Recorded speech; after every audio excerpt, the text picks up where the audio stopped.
স্বর্ণের বাজারে কিন্তু একটা বিশাল ঘটনা ঘটে গেছে। যারা সোনা কেনার কথা ভাবছিলেন বা বাজারের ওঠানামার দিকে নজর রাখছিলেন, তাদের জন্য এটা কিন্তু বিরাট একটা খবর। তো চলুন এই হঠাৎ পরিবর্তনের পেছনের ব্যাপারটা একটু বোঝার চেষ্টা করি। হ্যাঁ, প্রশ্নটা আসতেই পারে। মানে টানা ৬-৬বার দাম বাড়ার পর সবাই তো ধরেই নিয়েছিল যে এই দাম বাড়া আর থামবে না, কিন্তু ঠিক তখনই বাজার নিল ১৮০ ডিগ্রি টার্ন। তো হঠাৎ করে কি এমন হলো যার কারণে এই বড় পতনটা হলো? আজকের এই বিশ্লেষণে আমরা ঠিক সেই কারণগুলোই খুঁজে বের করার চেষ্টা করব। হ্যাঁ, ঠিকই। অবশেষে অপেক্ষা শেষ হলো। টানা দাম বাড়ার যে একটা ধারা চলছিল, সেটার পর স্বর্ণের দামে বেশ বড় একটা পতন আমরা দেখতে পাচ্ছি। আর এটা ক্রেতাদের জন্য তো অবশ্যই একটা স্বস্তির খবর। কিন্তু কতটা কমলো দাম, চলুন পরের স্লাইডে সেটা দেখে নিই। এই যে সংখ্যাটা দেখছেন, এটাই কিন্তু পুরো গল্পের মূল পয়েন্ট। বাংলাদেশ জুয়েলার্স সমিতি মানে বাজুসের ঘোষণা অনুযায়ী ৬ মার্চ ২০২৪ থেকে এই নতুন দাম কার্যকর হয়েছে। আর তাতে ২২ ক্যারেট সোনায় প্রতি ভরিতে দাম কমেছে, ভাবা যায়, পাক্কা ৯,২১৪ টাকা। এটা কিন্তু সত্যিই একটা বিশাল পতন। তো এত বড় একটা দাম কমার পর সোনা আর রূপার নতুন বাজার দর এখন ঠিক কত? চলুন এবার সেই হিসাবটা দেখে নেওয়া যাক। এই যে দেখুন, ২২ ক্যারেট সোনার নতুন দাম এখন দাঁড়িয়েছে ২,৬৮,২১৪ টাকায়, যেটা কিনা আগে ছিল ২,৭৭,৪২৮ টাকা। শুধু ২২ ক্যারেটই না, ২১ ক্যারেট, ১৮ ক্যারেট, এমনকি সনাতন পদ্ধতির সোনার দামেও কিন্তু বেশ বড় একটা পরিবর্তন এসেছে। শুধু সোনাতেই কিন্তু শেষ না, রূপার দামেও স্বস্তি ফিরেছে। দেখুন ২২ ক্যারেট থেকে শুরু করে সনাতন পদ্ধতির রূপা পর্যন্ত সবকটাতেই প্রতি ভরিতে দাম কমেছে ৬৪১ টাকা করে। তো যারা রূপার গয়না কেনার কথা ভাবছিলেন, তাদের জন্য এটা একটা ভালো খবর, তাই না? আচ্ছা, এখন সবচেয়ে বড় প্রশ্নটাতে আসা যাক। কেন দামটা এভাবে হঠাৎ করে কমে গেল? আর এখানেই কিন্তু আসল মজাটা। কারণ আন্তর্জাতিক বাজার আর আমাদের দেশের বাজার দুটো চলছে একেবারে উল্টো পথে।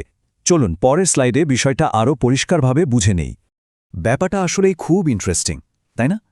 দেখুন, একদিকে মধ্যপ্রাচ্যে যে একটা সামরিক উত্তেজনা চলছে, মানে যুক্তরাষ্ট্র, ইসরায়েল আর ইরানের মধ্যে, সেটার কারণে কিন্তু আন্তর্জাতিক বাজারে সোনার দাম কেবল বেড়েই চলেছে। আর অন্যদিকে ঠিক তার উল্টো চিত্র আমাদের দেশের বাজারে। এখানে তেজাবি সোনা মানে পিওর গোল্ডের সাপ্লাই বা সরবরাহ বেড়ে গেছে, আর সে কারণেই দামটা কমেছে। বাজারের এই যে দুই রকম আচরণ, এটাই কিন্তু এই বড় পতনের পেছনের আসল কারণ। দেখুন, এই যে দামটা কমল, এটাকে কিন্তু বিচ্ছিন্ন কোনো ঘটনা ভাবলে চলবে না। এটা আসলে বাজারের যে একটা অস্থির অবস্থা চলছে, তারই একটা অংশ। চলুন না এই বছরের বাজারের ওঠানামার একটা চিত্র দেখি।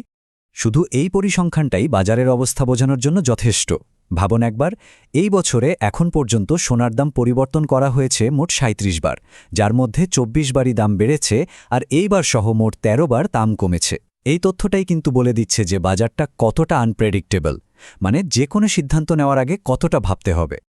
আচ্ছা, এত সব তো গেল বাজারের কথা। এবার একটা একদম বাস্তব কথায় আসি। একজন ক্রেতা যখন দোকানে সোনার গয়না কিনতে যান, তখন ফাইনাল দামটা কিভাবে ঠিক করা হয়? কারণ বাজুসের ঠিক করে দেওয়া দামটাই কিন্তু শেষ কথা নয়, এর সাথে আরও কিছু বিষয় যোগ হয়।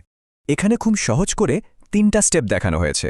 প্রথমত, বাজুসের ঠিক করা মূল দাম, এর সাথে যোগ হবে ৫% ভ্যাট, যেটা সরকারকে দিতে হয়, আর সবশেষে যোগ হবে মজুরি বা মেকিং চার্জ। এটা কিন্তু প্রতি ভরিতে কমপক্ষে ৩,৫০০ টাকা। তো এই সব কিছু মিলেই একটা গয়নার ফাইনাল দামটা ঠিক হয়। তো সব মিলিয়ে এত সব তথ্য আর বিশ্লেষণ শেষে প্রশ্নটা কিন্তু সেই আগের জায়গাতেই ফিরে আসে। বাজারের এই যে টালমাটল অবস্থা, এই সময়টাতে সোনা কেনা বা বিক্রি করার জন্য কি সঠিক সময়? দেখুন, এই সিদ্ধান্তটা তো একান্তই ব্যক্তিগত, তবে বাজারের এই উল্টো স্রোত আর এত ঘন ঘন দামের পরিবর্তন, এই দুটো বিষয় মাথায় রেখে এগোনোই কিন্তু বুদ্ধিমানের কাজ হবে।